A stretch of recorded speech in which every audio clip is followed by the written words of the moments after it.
Rajbhar entertainment Bhojpuri YouTube channel को subscribe करें और घंटी को दबाएं।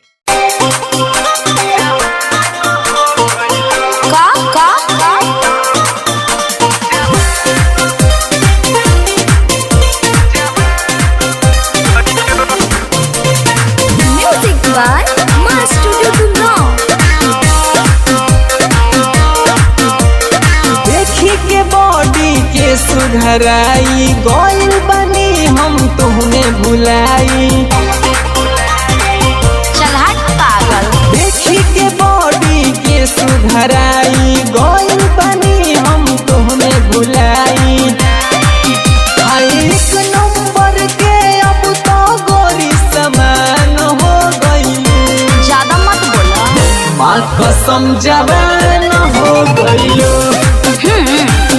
माँ कसम जवान हो गईलू। अच्छा एक नंबर के अब तो गोरी समान हो गईलू। माँ कसम जवान हो गईलू। का माँ कसम जवान हो गईलू। फालतू बात मत बोला बोला बोला बोला।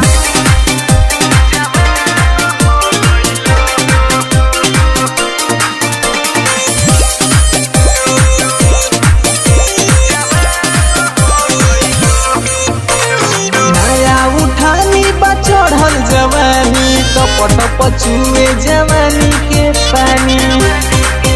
अरे दाल ना गौली बुझला। नया उठानी बा चढ़ल जवानी कपट पचुए जवानी के पानी। पतिया बा सही तू बड़ू ब्यूटी के खजाना। पहिले नजर में भइनी तहरे हम दीवाना। आए करदा उठावे वाली अब तो तूफान हो गई। माँ कसम जवान हो गई। माँ कसम जवान हो गई।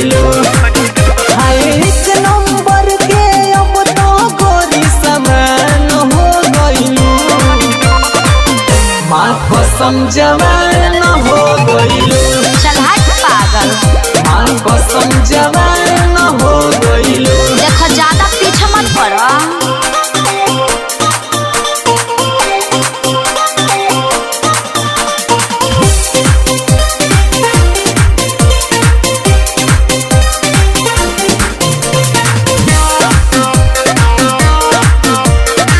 Music by Aman Rock.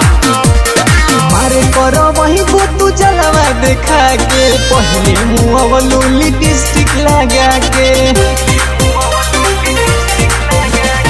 मारे करो वही तू जलवा देखा के। पहले मुँह लिपस्टिक लगा के।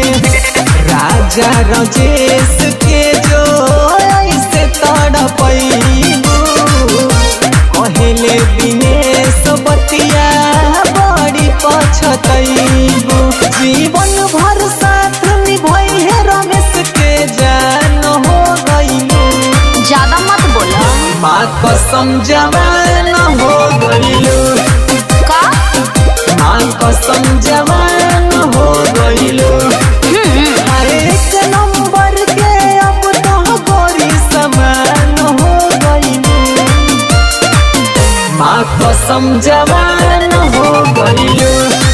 अच्छा माँ कसम जवान हो गई। अरे ओही में कमी शक बका।